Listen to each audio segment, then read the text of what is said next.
Muy buenos días, buenas tardes, buenas noches.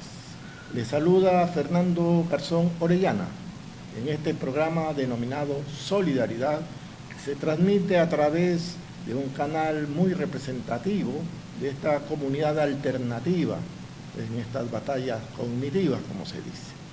Lo dirige este prestigioso canal televisión el licenciado, periodista, Richard Sellán, quien siempre da esta oportunidad para poder compartir este tipo de información y análisis. Pues bien, el tema de hoy que nos acompaña es de las urnas y otros demonios. Evidentemente vamos a hablar de las elecciones del Ecuador que se realizaron el día domingo, recién, hace 2 días. Y le decimos los otros demonios porque nos vamos a referir a lo que es el entorno en el cual se está dando esto, pero también en donde de una u otra manera son aspectos determinantes de la historia actual y futura del Ecuador. Vamos a iniciar entonces, sin dejar de señalar la importancia que nos permitan con sus likes y compartiendo este programa, y como también sus comentarios, lo cual agradeceríamos muchísimo. Y vamos entonces, como decíamos, a iniciar este programa. La siguiente, por favor. Decíamos los otros demonios. ¿Por qué razón? Porque el Ecuador ha vivido, digámoslo así, de desastre en desastre, de crisis en crisis, pandemias, sicariatos y muchos otros ámbitos que un poco a veces nos desubican de aspectos que son más estructurales y constantes y permanentes de la realidad del Ecuador, que se van a proyectar al presente y al futuro. Porque en este contexto que vamos a analizar del tema electoral hay aspectos que se están cocinando, como se diría. Por ejemplo, la posibilidad de convocar a una nueva constitución o a una nueva constituyente, a una nueva asamblea constituyente para cambiar o eliminar la existente constitución actual del 2008, ampliamente garantista, ampliamente a favor de los pueblos y que fue fruto de un proceso de participación completo e integral. Una nueva constitución que quizás va a obedecer a los nuevos designios de los grandes poderes hegemónicos que rigen no solo el Ecuador, sino también el mundo. Eso deriva en otras futuras posibles elecciones para esa constituyente. Deriva también, y hay que tener en cuenta, parte de este tema estrictamente del campo constitucional, que es una vieja aspiración de la oligarquía ecuatoriana, pero también se vienen también las próximas elecciones de las autoridades, prefectos y alcaldes, esto después de 2 años. O sea, se está configurando ahora en este presente y de acuerdo a los resultados que se han dado en este proceso electoral, se está jugando también las condiciones, las bases sobre las cuales se va a generar los resultados y las dinámicas de campañas futuras.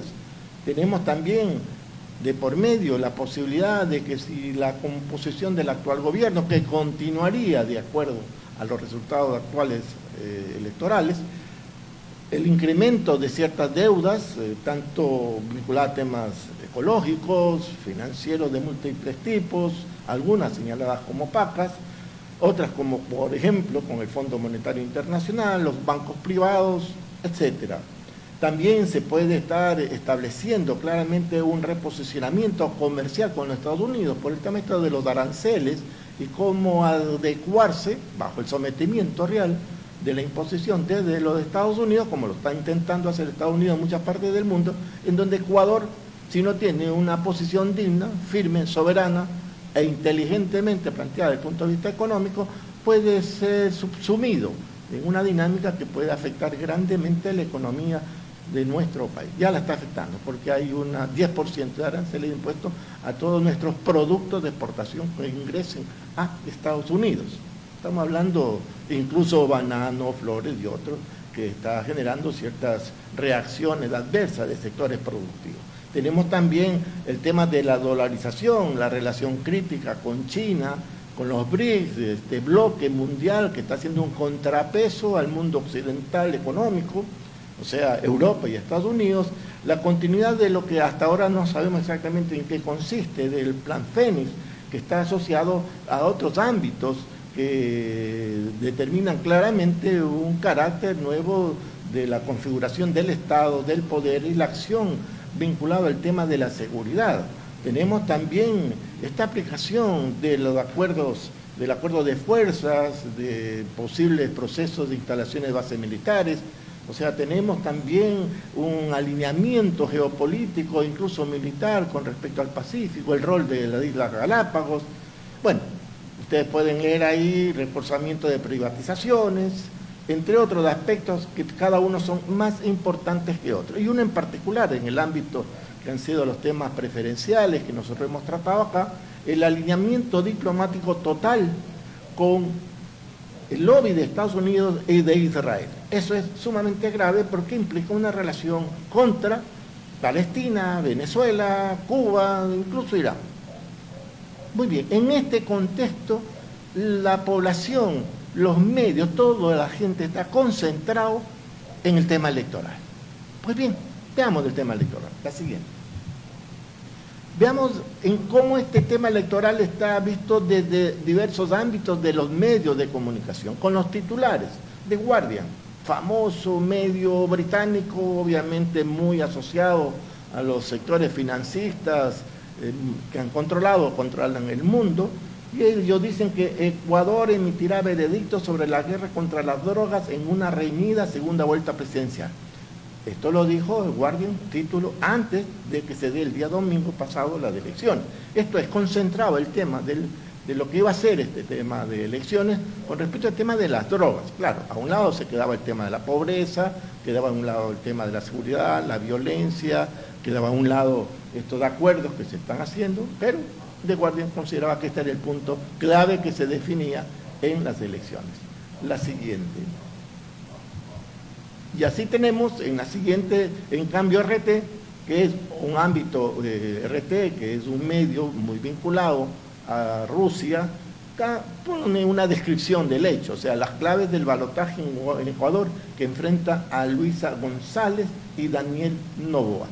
Y hace una clara precisión, que de manera inédita el órgano electoral resolvió prohibir el uso de teléfonos celulares durante la votación, algo que fue observado, criticado, y otros sectores aplaudieron, obviamente de acuerdo a la posición política. La siguiente.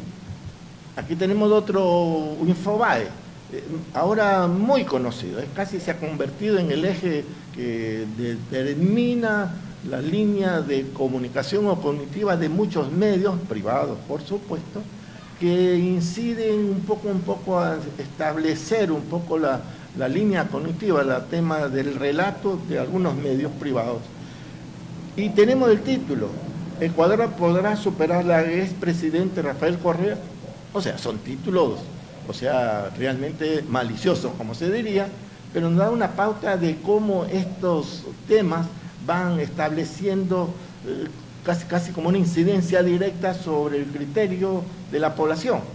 Y claro, dice como subtítulo, este domingo los ecuatorianos acuden a las urnas para la segunda vuelta en la elección presidencial. Todo indica, sea cual sea el resultado, la influencia del exmandatario condenado por corrupción no disminuirá. O sea, ya da un veredicto determinante. O sea, es algo absurdo que un medio que tiene una dimensión muy amplia casi haga rol de juez, rol de fiscal. Claro, esos son algunos medios. La siguiente. Por cierto, regresemos a la anterior diapositiva. Yo quería destacar, por cierto, como ustedes verán, que Infobae tiene como referentes de publicación, o sea, la pauta, tiene por un lado al Banco de Guayaquil, del señor Guillermo Lasso, expresidente, que ya apoyó obviamente los resultados electorales a favor de Daniel Noboa, y por otro lado tiene una propaganda de la candidatura de Daniel Noboa. Bueno, demasiado obvio, demasiado evidente. Ahora sí, la siguiente, por favor. Y claro, dentro de esta línea, Times Union, que es de los Estados Unidos, también un poco direcciona, porque ya plantea que Ecuador decide en balotaje si gira a la izquierda con González o sigue la mano dura con Noboa. Vale, la siguiente. Y en esa línea también AP, otro medio muy importante a nivel mundial, el título lo pone: Ecuador decide en balotaje si gira a la izquierda con González o sigue la mano dura de Noboa. Bueno, algunos títulos se empiezan a repetir, y eso es parte de esta dinámica de una especie de concertación de medios con títulos y contenidos similares, como que alguien les da dando la mano en decirles qué es lo que tienen que decir. La siguiente. Pero claro, veamos en contrapeso. Por ejemplo, Telesur, de Venezuela, dice muy concretamente, en claves: Ecuador decide entre más del neoliberalismo o el regreso de la revolución ciudadana. Es una descripción objetiva de lo que se está jugando en estos días. La siguiente. Pero también vamos de nuevo a otro referente, El País, medio español, que antes fue muy socialdemócrata, muy a favor incluso de la lucha de los pueblos, pero que en las últimas décadas, por decirlo así, o los últimos años, ha ido paulatinamente asumiendo un rol casi como indicador de propuestas que vienen desde la derecha. Y miren lo que ellos ponen: Daniel Noboa arrasa en las elecciones en Ecuador y Luisa González denuncia fraude. O sea, empieza dando por hecho que arrasó, y que la otra persona, en este caso Luisa González, habla de fraude. Vemos que son ellos los que están posesionando la palabra fraude, los que están utilizando sus capacidades para incidir en la opinión pública, pero con sus interpretaciones.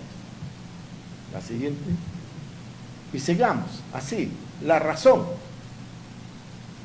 que es un medio similar al de País, dice el título: Noboa reelegido presidente en Ecuador mientras su rival desconoce los resultados. Bueno, no da ninguna observación oficial sobre lo que realmente está planteándose.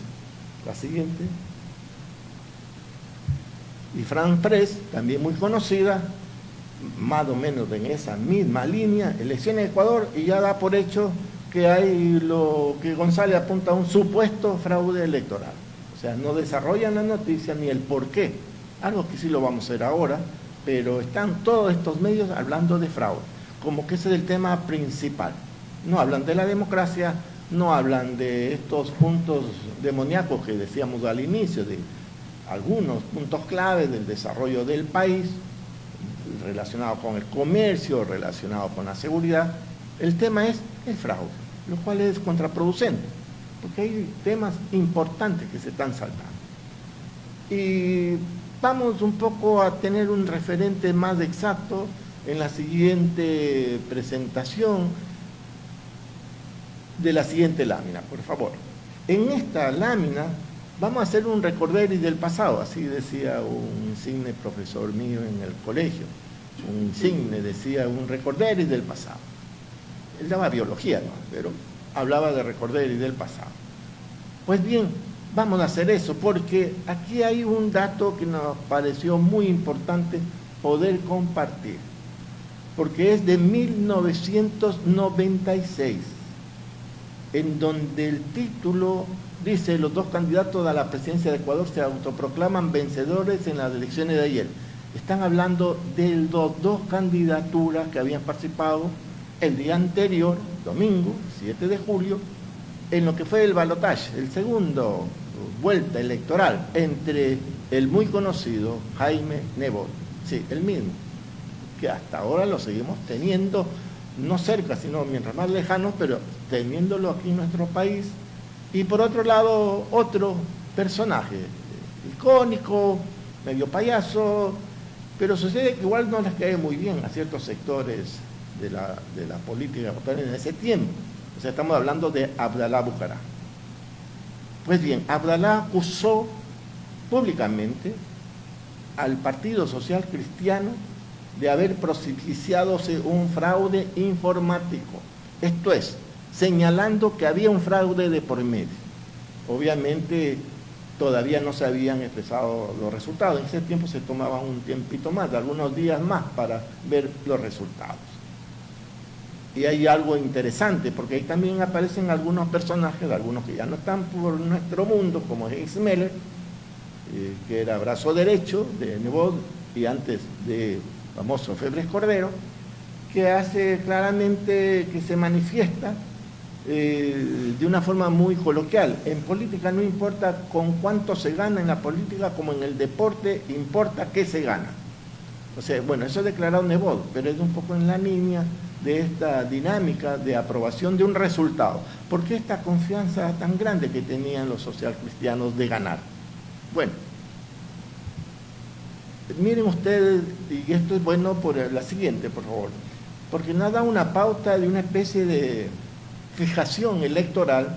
Estamos hablando de las elecciones que se dieron en 1996, y ustedes verán la composición en que se dio los resultados entre la primera y la segunda vuelta. La primera imagen es la segunda vuelta, y vemos en donde la mayoría de las provincias, a excepción del Guayas y Orellana, votaron por Abdalá Bucaram. Y tenemos, en cambio, y eso nos da una pauta de cierto comportamiento electoral que se mantiene en algunos aspectos similares ahora. O sea, a la derecha era lo que se dio en la primera vuelta, donde entre otros también había el Freddy Hellers, de Nuevo País, con Pachacuti, tuvo de candidato, quedó tercero en el puesto. Y miren ustedes cómo se distribuye en ese momento la votación.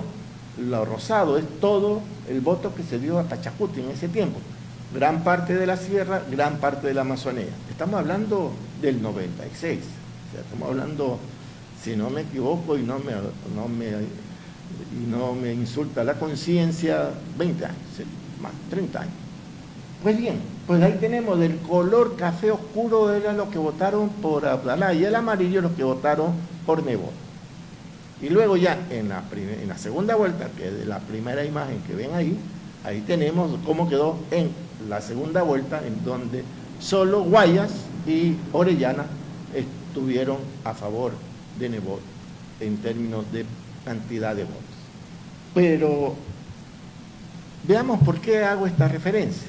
Porque lo que les voy a comentar es un relato hecho el día de ayer, porque a raíz de este programa consulté y comenté con un periodista muy distinguido, de acá, de Guayaquil, el Ecuador, Espinosa, Emilio Espinosa, Albuquerque, quien tiene algunos programas de radio muy conocidos, y que en ese tiempo era el responsable general del tema de la comunicación del PRE, o sea, del partido que promovía la candidatura de Abdalá Bucaram. Pues bien, ¿qué es lo que tenemos en ese tiempo? ¿Qué es lo que se dio en ese tiempo? Pues bien, en parte en lo que es el informe del Tribunal Supremo Electoral del Honorable Congreso Nacional, agosto de 1996, tenemos donde dice que convertir el modelo al sistema IBM AS400, incrementando su rendimiento y la capacidad de despejamiento de archivos. O sea, el A, donde está el punto A, dice, esto implica que si, por ejemplo, un disco se daña, el sistema no se detiene y el otro disco reemplaza automáticamente sus funciones. O sea, porque hace referencia a procesos largos que se realizan en ese tiempo, era Tribunal Supremo Electoral, con toda la base de electores. Esta es una seguridad óptima para proteger nuestros archivos vitales. Pues bien, esta es una referencia importante, porque cuando se habla del software, estamos hablando de un software de comunicaciones compatibles con el sistema AS400, estamos hablando del que mencionamos hace poco, del IBM, para transmisión de datos ágiles y confiables. Bueno, sucede que el relato y la anécdota y el testimonio que da Emilio Espinosa, distinguido periodista, como hemos dicho, es que en esos días, o sea, el día siguiente a lo que todavía no se definía quién iba a ganar, se entera el buró de campaña y la dirección del PRE que había habido un potencial fraude electoral que se estaba armando, y que eso estaba vinculado a que en unas oficinas había como una especie de centro de cómputo que era bajo la responsabilidad del Partido Social Cristiano, en donde se estaba elaborando o ya elaborado una especie de espejo de lo que podría ser los resultados electorales que tenía que el Tribunal Supremo Electoral realizar. Llegó ahí uno de los ministros de ese tiempo, Adún, apellido Adún, llegó ahí y pudo ubicar claramente la situación, sacar, como quien dice, pruebas de que se estaba armando un espejo de resultados electorales y que iban a reemplazar lo que eran los cuadros de salida, el resultado que tenía el Tribunal Supremo Electoral, iban a poner los que ellos ya habían elaborado, de tal manera que no iba a opción de poder interpretar que era falso, porque era exactamente igual, claro, en cuanto al formato y todo, pero en números diferentes, porque las diferencias eran mínimas, eran de 2 o 3 puntos entre las dos candidaturas. Pues bien, relata Emilio Espinosa, que con esa información Abdalá Bucaram puede hablar directamente con Ecuavisa, con el principal de Ecuavisa, para obligarlo a que no dé ninguna transmisión de supuestos resultados finales, porque él le demostraba que había habido un fraude que se estaba en proceso y que había que detener eso. Y efectivamente Espinosa de los Monteros no hizo esa referencia, mantuvieron en vilo obviamente a toda la población de saber cuál mismo eran los resultados, y el Tribunal Supremo Electoral tuvo que presentar los resultados reales que tenían en sus cuadros de salida y no el que se había armado paralelamente por parte, en ese tiempo, según lo que comenta Emilio Espinosa, lo había armado un buró de campaña o una estructura informática que trabajaba. Vale hacer este señalamiento, porque esto nos demuestra que cuando se habla de fraude son cosas un poco muy complejas, que cruzan mucho de las realidades que está hablando nuestros países, en todas partes del mundo. Seguramente aquí no hay ningún fraude, quién sabe. Lo cierto es que en otras partes sí se han dado, y aquí en el Ecuador, esta historia que les comento también se dio antes. Seguramente ahora no ha habido ningún fraude. Esperemos que sea así por el bien del país, para mantener la tranquilidad, pero hay consecuencias de los resultados. La siguiente.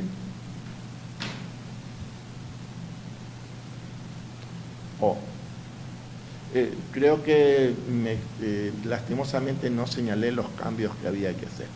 Lo que están viendo es del texto que les comenté sobre el sistema de IBM, que era parte del informe del Tribunal Supremo Electoral de agosto de 1996, en donde yo comenté que había habido un tratamiento vinculado al tema del sistema informático y un software específico que determinaba un poco las situaciones que se pudieron haber presentado. La siguiente. Bien. Entonces, bien. Ahora estamos ante hechos que son públicos, que han salido en los medios, todos los medios. Mucha de esta información es de primicias. O sea, hemos considerado oportuno tomar como referencia datos que vienen de un organismo de prensa que es obviamente abiertamente contrario a los procesos, en este caso de las candidaturas de Revolución Ciudadana, para dar fe de que esto no es un invento, nace de los propios medios que podrían estar a favor de la otra candidatura. ¿Qué es lo que dice acá? Miren ustedes, Luisa González, eso le consta a todos los ecuatorianos porque salió en los medios de la misma noche.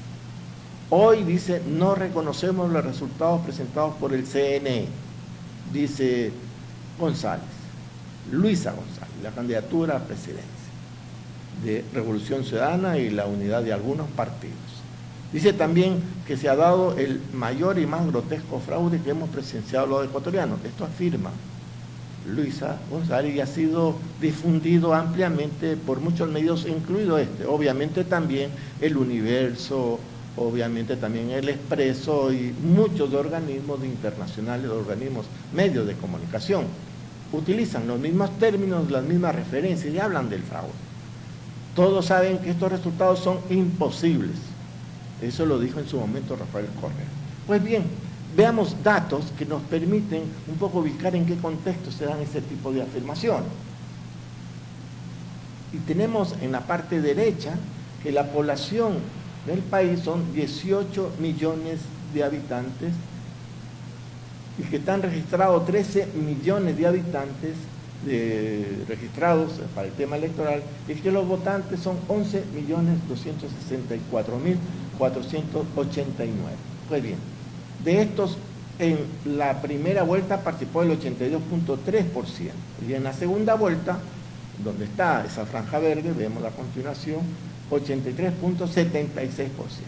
Y aquí vienen las primeras indicaciones o indicaciones sobre temas, digamos, a ser claramente identificados o definidos. Votos válidos en la primera vuelta fueron 10.255.000. En la segunda vuelta no se ponen los votos válidos. Por cierto, esto es información que complementa, porque viene de Wikipedia, que también se basa en la información que hemos señalado, y nos da una pauta de que la cantidad de votantes empiezan a variar. ¿Por qué razón? Porque dice que votos, miren ustedes, votos nulos en la primera vuelta, votos en blanco, perdón, en la primera vuelta 243. En cambio, en la segunda vuelta fueron, o se rebajaron a 74.000 votos. O sea, la diferencia es casi de cerca de 200.000 votos que se incrementaron entre una y otra vuelta, lo cual es parte de una observación que están haciendo en el análisis electoral de muchos especialistas. La siguiente. El propio Revolución Ciudadana estableció o dijo de que había, según ellos, un fraude electoral sistemático, y que había una reducción inexplicable y selectiva de votos. Miles de votos para Luisa González desaparecieron injustificadamente durante el conteo, mientras Daniel Noboa registró incrementos estadísticamente imposibles, según el criterio de Revolución Ciudadana. Y claro, se plantea evidentemente al final que hay un compromiso con la transparencia electoral y con la defensa irrenunciable de la voluntad popular. La siguiente. Sigamos viendo otros datos. Y aquí también empezamos a destacar ciertos números que son importantes tener presentes. Del lado derecho tenemos que Daniel Noboa, el candidato que de acuerdo a los resultados proclamados por el Consejo Nacional Electoral, tendríamos datos que en los votos en la primera vuelta fueron de 4.527.000. En los votos de la segunda vuelta fueron 5.451.000. Aproximadamente 1 millón de votos de diferencia que se incrementaron. En cambio, en caso de Luisa González, en la parte inferior, donde están esas barras azules o celestes, en la primera vuelta 44% y en la segunda vuelta 44.12%. O sea, casi exactamente igual. Por ejemplo, tendríamos los votos de Leonidas Luisa, que tuvo el 5.25%, 538.000 votos. De acuerdo a esto, ningún voto se fue para Luisa González, asumiendo que hubo un acuerdo entre Pachacuti y Revolución Ciudadana. Otros dirían de que habían ciertos votos blandos del Partido Revolución Ciudadana que en la segunda vuelta terminaron decidiéndose por Daniel Noboa, a cuenta que en esas 2 semanas de diferencia entre una y otra vuelta, 2 semanas, creo que es más, supuestamente hubo la propaganda tan eficaz que hizo cambiar de opinión a mucha gente. Es posible. Y tenemos el gráfico, pero vamos a ver un gráfico interesante para ir comparando estos temas de cómo es el comportamiento electoral. Pues bien, ahí tenemos claramente que en la votación de la primera vuelta, los colores celestes en la primera imagen son los que tuvieron mayoría de votos Luisa González, y los colores morados, que es el color emblemático del partido del presidente, tenemos gran parte de la sierra y gran parte también de la Amazonía. Y en la segunda vuelta se da un hecho especial, porque efectivamente hay un cambio. Digamos, esto es muy normal, pero vienen datos que empiezan a generar preocupaciones de parte de los encuestadores, de los que hicieron el exit poll, incluso los que estaban asesorando también al presidente Noboa. Esto es, que las diferencias que habían para la elección en la segunda vuelta eran mínimas, 2, 3 puntos entre uno y otro. E incluso los de exit poll, de 2 exit poll, incluido una que estaba muy cercana, por decirlo así, al propio candidatura de Revolución Ciudadana, las diferencias seguían un poco así mínimas, más o menos, incluso le daba preferencia al propio Noboa y en otra a Luisa González. Pues bien, ahí tenemos cómo el comportamiento arroja que en el segundo mapa, del lado derecho, de que en el caso de la provincia de Guayas, que es donde está la capital económico, se dice, del Ecuador, Guayaquil, pues bien, ahora ya fue favorable a Noboa. Y se nota también en el caso de otras provincias, como el caso de Orellana, que terminó yéndose también con Noboa, a pesar que en la primera vuelta había ganado Luisa González. Podríamos decir que eso es parte de un comportamiento anormal. No olvidemos que tenemos tener presente que en la primera vuelta los dos candidatos coparon casi el 80% de la votación y que los votos en disputa, excluyendo los votos nulos y los votos blancos que se dieron en ese tiempo, obviamente eran muy pocos. En cambio, las diferencias que se dan ahora llegan a conclusiones de parte de los expertos sobre la necesidad de hacer un análisis más exhaustivo de esas circunstancias. La siguiente.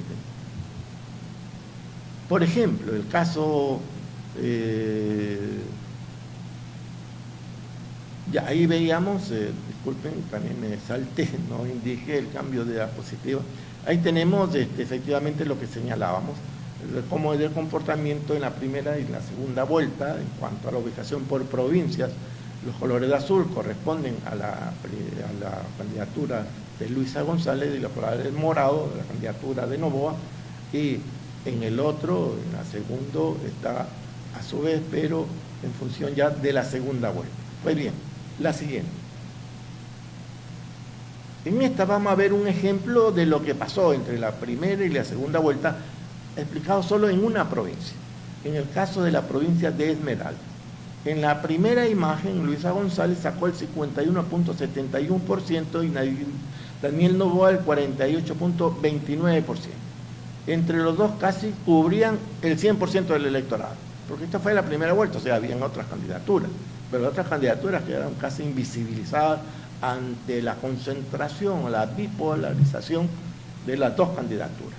Pues bien, y efectivamente, ¿qué es lo que había pasado en esa primera vuelta? Lo tenemos del lado derecho, en donde Daniel Noboa tuvo 40.66% y Luisa González tuvo el 52.18%.